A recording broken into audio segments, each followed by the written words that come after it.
നമസ്കാരം. ശ്രീ ദീപത്തിലേക്ക് സ്വാഗതം. ഞാൻ ദീപ നായർ. നമുക്കിന്ന് കുംഭം, മീനം ലഗ്നക്കാരുടെയും കൂറുകാരുടെയും വ്യാഴത്തിന്റെ പൊതുവായ ഗോചര ഫലം എന്താണെന്ന് ചിന്തിക്കാം. വ്യാഴം ജൂൺ 2-ാം തീയതി തന്റെ ഉച്ചരാശിയായിട്ടുള്ള കർക്കിടകത്തിൽ പ്രവേശിച്ചു. ഒക്ടോബർ 31 വരെ കർക്കിടകം രാശിയിലും ശേഷം ചിങ്ങം രാശിയിൽ പ്രവേശിച്ച് തിരിച്ച് വക്രത്തിൽ ജനുവരി 2027 മുതൽ ജൂൺ വരെ കർക്കിടകം രാശിയിലും ഗോചരം ചെയ്യുന്നു എന്നുള്ളതാണ്. അപ്പോൾ ഈ ഗോചര സമയത്ത് ഏതൊക്കെ ഭാവങ്ങളാണോ ആക്റ്റീവ് ആകുന്നത് അതനുസരിച്ചുള്ളതായ പൊതുവായ ഗോചര ഫലം നമുക്കൊന്ന് ചിന്തിക്കാം. നമ്മൾ അനുഭവങ്ങൾ ചിന്തിക്കുമ്പോഴേക്കും നമ്മുടെ ദശ അപഹാര കാലങ്ങൾ ഏതാണ് നടക്കുന്നത്, നമ്മുടെ ജാതകത്തിൽ ഈ പറയുന്നതായ ഭാവങ്ങളിൽ ഏതൊക്കെ ഗ്രഹങ്ങൾ നിൽക്കുന്നു, ഏതൊക്കെ കാരകന്മാർ നിൽക്കുന്നു, ഏത് ഭാവാധിപനാണ് നിൽക്കുന്നത്, ഇതിൻ്റെയൊക്കെ ബേസിസ് കൂടി നമുക്ക് നോക്കേണ്ടതായിട്ടുണ്ട്. അതിൻ്റെ കൂടി അടിസ്ഥാനത്തിൽ അനുഭവ ഫലങ്ങൾ ഉണ്ടാകുന്നതാണ് എന്നുള്ളതാണ്. ഇവിടെ കുംഭം രാശിക്കാർക്ക് 2ഉം 11ഉം ഭാവാധിപനായ ഗുരു 6-ൽ ഉച്ചനായിട്ട് വരുന്നു. 10, 12, 2 ഭാവങ്ങളിൽ ദൃഷ്ടി ചെയ്യുന്നു എന്നുള്ളതാണ്. കുംഭക്കൂറിൽ വരുന്നതായ നക്ഷത്രങ്ങൾ അവിട്ടം 3, 4 പാദം, ചതയം, പുരുരുട്ടാതി 3 പാദങ്ങൾ ഇവയാണ്. ഇവിടെ അർദ്ധത്രികോണങ്ങൾ ഭാവങ്ങൾ ആക്റ്റീവ് ആകുന്നുണ്ട്. അതുകൊണ്ട് തന്നെ നമുക്ക് സാമ്പത്തിക പുരോഗതി ചിന്തിക്കാനായിട്ട് പറ്റുന്ന സമയം തന്നെയാണ് എന്നുള്ളതാണ്. അതോടൊപ്പം തന്നെ വരവിനോടൊപ്പം തന്നെ ചെലവുകളും പ്രതീക്ഷിക്കാനായിട്ട് സാധിക്കും ഇവിടെ. അതുപോലെ ഗുരു 6-ൽ ഉച്ചനായിട്ട് വരികയാണ്. ചെറിയതായ ആരോഗ്യ പ്രശ്നങ്ങളിലും സാധ്യതയുണ്ട്, ഹെൽത്ത് ഇഷ്യൂസിനുള്ള സാധ്യതയുണ്ട്. ആരോഗ്യ കാര്യത്തിൽ ശ്രദ്ധ വേണ്ടതായിട്ടുള്ള ഒരു സമയം തന്നെയാണ്. പക്ഷെ അത് സീരിയസ് ആവില്ല എന്നുള്ളതാണ്. അതുപോലെ ലോണൊക്കെ എടുക്കാനായിട്ട് ശ്രമിക്കുന്നവർക്ക് ലോണൊക്കെ എളുപ്പത്തിൽ തടസ്സങ്ങളില്ലാതെ കിട്ടാനായിട്ട് സാധിക്കുന്നതാണ് എന്നുള്ളതാണ്.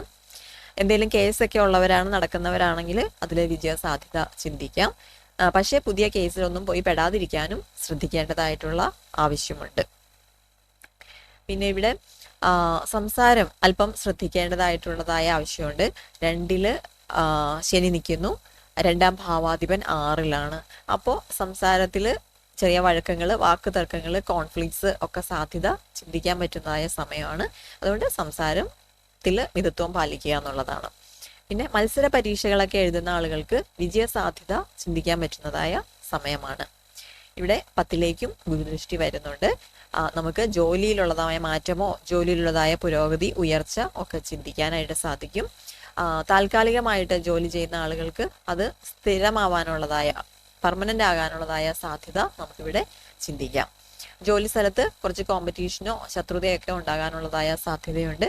പക്ഷെ അതോടൊപ്പം തന്നെ ജോലിയിൽ പുരോഗതിയും ചിന്തിക്കാനായിട്ട് സാധിക്കും. വേറെ ജോലിക്കൊക്കെ ട്രൈ ചെയ്യുന്ന ആളുകൾക്കാണ്, ബെറ്റർ ജോലിക്കൊക്കെ ട്രൈ ചെയ്യുന്ന ആളുകൾക്ക് ജോലി സാധ്യത കിട്ടാനായിട്ടുള്ള സാധ്യത ഉണ്ട് എന്നുള്ളതാണ്. ഇവിടെ രോഗത്തിന്റെ ചികിത്സയ്ക്ക് വേണ്ടിയിട്ടോ അല്ലെങ്കിൽ കോർട്ട് കേസസിനൊക്കെ വേണ്ടിയിട്ടും ധനച്ചെലവ് ശ്രദ്ധിക്കാൻ പറ്റുന്നതായ സമയമാണ്. അത് പ്രത്യേകം ശ്രദ്ധിക്കണം. ഗുരു 6-ലാകുമ്പോഴേക്കും ഒരു ദൈവാധീനം കുറച്ച് മറഞ്ഞു നിൽക്കുന്ന ഒരു സമയമാണ്. അപ്പം നമ്മൾ അതൊന്ന് ശ്രദ്ധിച്ച് മുന്നോട്ട് പോവുക എന്നുള്ളതാണ്.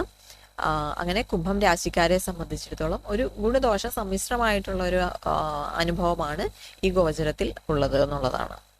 ഓക്കെ, ഇനി നമുക്ക് അടുത്തത് മീനം രാശിക്കാരുടെ ഗോചര ഫലം നോക്കാം.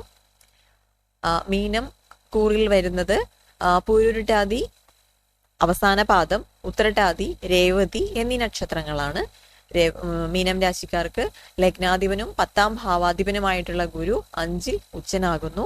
ലഗ്നത്തിലേക്കും 9, 11 ഭാവങ്ങളിലേക്കും ദൃഷ്ടി ചെയ്യുന്നു എന്നുള്ളതാണ്. അപ്പോൾ മീനം രാശിക്കാരെ സംബന്ധിച്ചിടത്തോളം ഇത് വളരെ അനുകൂലമായിട്ടുള്ള ഒരു ഗോചരമാണ് എന്നുള്ളതാണ്. ഇപ്പോൾ ഒരു ജന്മശനി അവർക്ക് നടന്നുകൊണ്ടിരിക്കുന്ന ഒരു സമയമാണ്. ശനി ശരിക്കും തലയ്ക്ക് മുകളിലുണ്ട്. അവിടേക്ക് ഈ ഗുരു ദൃഷ്ടി വരുന്നതോട് കൂടിയിട്ട് ഇപ്പോൾ അനുഭവിച്ചുകൊണ്ടിരിക്കുന്നതായ ഈ സ്ട്രെസ്സും മാനസികമായിട്ടുള്ള സംഘർഷങ്ങൾ, കാര്യതടസ്സങ്ങൾ, ഇതിൽ നിന്നൊക്കെ ഒരു ആശ്വാസം കിട്ടുന്നതായിരിക്കും എന്നുള്ളതാണ്. അതുപോലെ സന്താനങ്ങൾക്ക് ഉയർച്ച ഉണ്ടാകുന്ന ഒരു സമയമായിട്ട് നമുക്ക് ചിന്തിക്കാം. മക്കള് വിദേശത്ത് പഠിക്കാൻ പോകാനൊക്കെ ട്രൈ ചെയ്യുന്ന ആളുകളുണ്ടെങ്കിൽ അവർക്ക് അത് നടക്കുന്ന ഒരു സമയമായിരിക്കും. കുട്ടികൾ ആഗ്രഹിക്കുന്ന ആളുകൾക്ക് സന്താന പ്രാപ്തിക്കുള്ളതായ ഒരു സമയമാണ്. പഠിക്കുന്ന കുട്ടികൾക്ക് പഠിത്തത്തിൽ പുരോഗതിയും വിജയവും ഉണ്ടാകുന്നതാണ്. അതോടൊപ്പം പ്രണയം ഉണ്ടാകാനുള്ളതായ സാധ്യതയും നമുക്ക് ചിന്തിക്കാം. സ്വന്തം ഇന്റലിജൻസും വിവേകവും ക്രിയേറ്റിവിറ്റിയും ഇവയെല്ലാം സെൽഫ് ഡെവലപ്മെന്റിന് വേണ്ടിയിട്ട് ഉപയോഗിക്കേണ്ടതായ ഒരു സമയമാണ് ഇപ്പോൾ എന്ന് പറയാം. ക്രിയേറ്റീവ് ഫീൽഡിൽ വർക്ക് ചെയ്യുന്ന ആളുകൾക്കൊക്കെ നല്ല സമയമാണ്. ഗുരു കർമ്മത്തിൽ ഒരു ഇമ്പോർട്ടൻ്റ് റോള് പ്ലേ ചെയ്യുന്ന ആളുകൾക്ക് ഇതൊരു നല്ല സമയമാണെന്ന് പറയാം. അതായത് ടീച്ചേഴ്സ്, മെൻറ്റേഴ്സ്, ഹീലേഴ്സ് ഇങ്ങനെയുള്ള ആളുകൾ. ഭാഗ്യ അഭിവൃദ്ധിയെ ചിന്തിക്കാൻ പറ്റുന്ന സമയമാണ്. പിതാവിന് അഭിവൃദ്ധിയെ ചിന്തിക്കാൻ പറ്റുന്ന സമയമാണ്. പിതാവിൽ നിന്ന് ഗുണങ്ങൾ കിട്ടാൻ സാധ്യതയുള്ള സമയമായിട്ട് നമുക്ക് ചിന്തിക്കാം. വിദേശവുമായിട്ട് ബന്ധപ്പെട്ട് വർക്ക് ചെയ്യുന്ന ആളുകൾക്കൊക്കെ പുരോഗതിയുടെ സമയമായിട്ട് ചിന്തിക്കാം. വിദേശ യാത്രയ്ക്കൊക്കെ സാധ്യതയുള്ള സമയമായിട്ട് നമുക്ക് ചിന്തിക്കാനായിട്ട് സാധിക്കും. സാമ്പത്തിക അഭിവൃദ്ധി ചിന്തിക്കാൻ പറ്റുന്നതായ ഒരു സമയമാണ്. മെച്ചപ്പെട്ട ജോലിക്കൊക്കെ ട്രൈ ചെയ്യുന്ന ആളുകൾക്ക് അത് സാധ്യമാകുന്നതായിട്ടുള്ള സമയമാണ്. തടസ്സപ്പെട്ട് കിടക്കുന്ന ആഗ്രഹങ്ങൾ പൂർത്തീകരിക്കാനായിട്ട് പറ്റുന്നതായ ഒരു സമയമാണ് എന്ന് പറയാം.